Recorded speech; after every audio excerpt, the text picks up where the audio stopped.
Why does a candidate's character only seem to matter when they belong to the other party?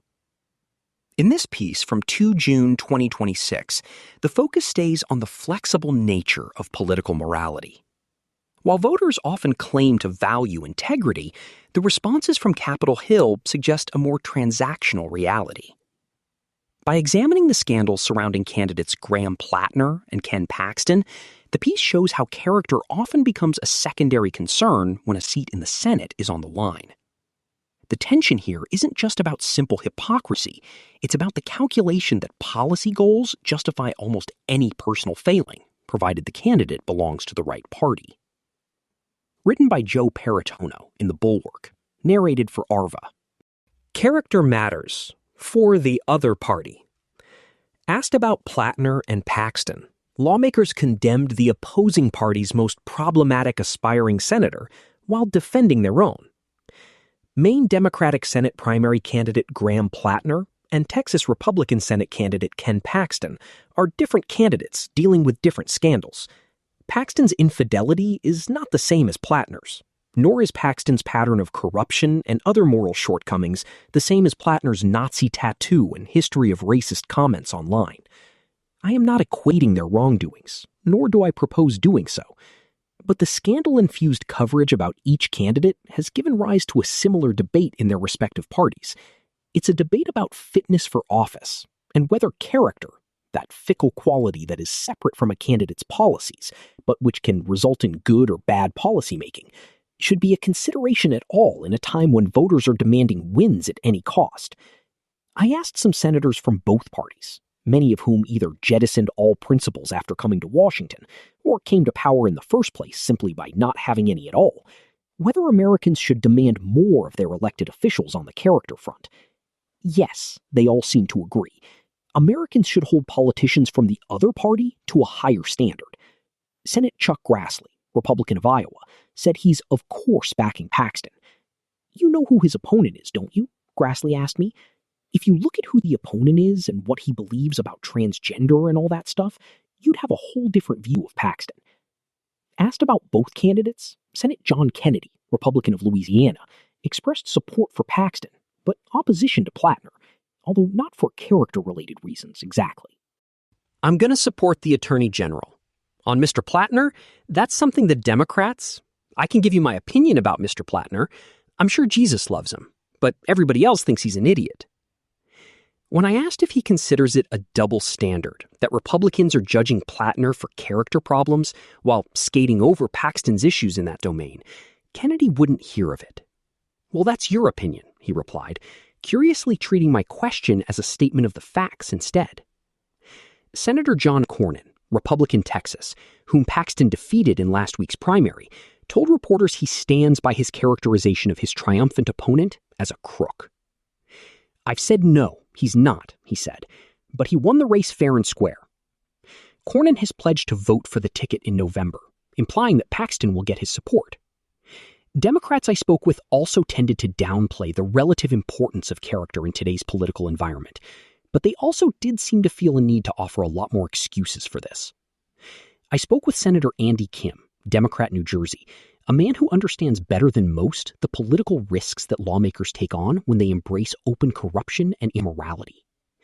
Kim succeeded longtime Senator Bob Menendez, Democrat New Jersey, after a jury found the latter guilty of accepting bribes and acting as a foreign agent. When I asked for his thoughts on Platner's situation, Kim said, "I'll take a look where things stand, but we're going to fight everywhere we can." Asked if character is an important component in assessing a candidate, Kim said it is, but he added the caveat that policy is an equally significant part of the assessment. Look, I'm in the Senate by virtue of a corruption scandal, he said.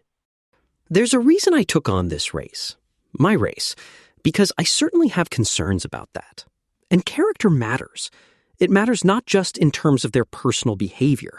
It also depends on who they vote for Supreme Court justices, and in terms of what is ultimately our job, which is trying to protect and defend the Constitution of the United States, and whether or not, people can be trusted. So, look, he concluded, with a bit of a punt, the voters will take all of that into account. Senator Bernie Sanders of Vermont, one of Platner's early and most high-profile backers, remains a Platner backer. I think it might be a good idea if we focused on the important issues facing the working families of Maine and this country, Sanders told a gaggle of reporters on Monday. My understanding is that Amy, Graham Platner's wife, who I met, is working with her husband, loves her husband, feels that their marriage is working. And maybe as a nation, we focus on issues more important than the Platner marriage. Is he a saint? Sanders said elsewhere of Platner. I guess not. I don't know too many saints here. Selective moralizing has been around in politics as long as the profession has been practiced. The prominent Republicans who admonished Bill Clinton for his peccadillos in the 1990s were hardly men of high character themselves. White evangelicals grew more supportive of Donald Trump the more his traditionally sinful behavior came to light. Many Democrats who admonished Trump for his character are now biting their tongue about Platner. That's the way this stuff goes.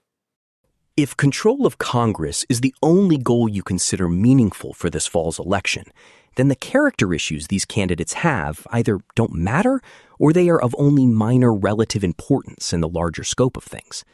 And, as of right now, current polling rates Platner's political prospects more highly than Paxton's, but both have a real shot at a seat in the upper chamber.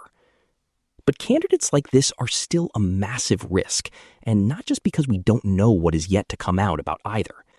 Just consider the recent spate of expulsions, resignations, and absences in this Congress alone. Very thin majorities are often just one scandal away from stopping regular business for an entire chamber. Incredible thoughts. Homeland Security Secretary Mark Wayne Mullen has a plan to make everyone's lives a lot worse. He is proposing to pull customs agents out of airports in cities that flout federal immigration laws, which would result in a de facto ban on international flights to and from those destinations. Mullen has repeatedly brought up the plan, both on television and reportedly in the middle of unrelated White House meetings. Despite one Fox News host's claim the policy would be a boon to red states, other airports simply do not have the capacity to assume all the extra international flights. Besides, would, say, a family intent on visiting New York City from Europe simply accept that they need to fly into Dallas or Oklahoma City instead? In truth, I have a hard time thinking of a dumber policy proposed by a member of any president's cabinet since I started working in political journalism. So my question for the senators on the Commerce Committee's Aviation Subcommittee was basically, is Mullen's plan even possible? Senator Jerry Moran, Republican from Kansas, who chairs the Commerce Committee's Subcommittee on Aviation, told me that he hasn't spoken about it with Mullen or anyone else in the administration. It'd certainly be a very complicated and messy circumstance, Moran said. I don't know what our capacity could be in that circumstance.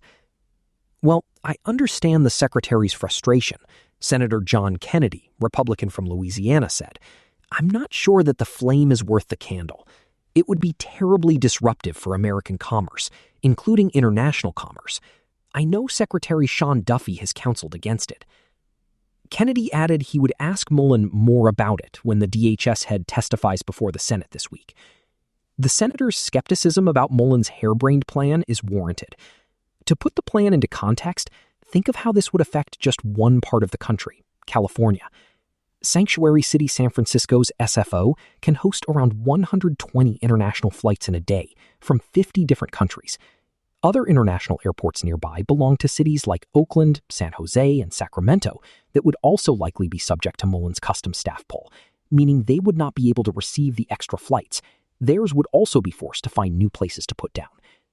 Ultimately, finding a nearby international airport that isn't in a sanctuary city would require crossing state lines and traveling more than 200 miles to Reno, Nevada, which currently receives passengers from just one international destination, on flights that come in typically once a day, if at all. Receiving potentially hundreds of new international flights per day full of irate international travelers meaning to go elsewhere would complicate the lives of many innocent Nevadans who work at the airport. I don't know why he keeps raising this, Senator Andy Kim, Democrat New Jersey, told me. It would do so much damage to our country as a whole. But Kim isn't brushing off the possibility of Mullen's proposal the way some of his Republican colleagues have been. I mean, this administration has demonstrated that if they want to do things and use them for political retaliation, they are capable of doing it, he said. We like sports. If you read this newsletter, you probably know ball. It turns out that there's a further corollary to that proposition, which is that you're probably also not running for office.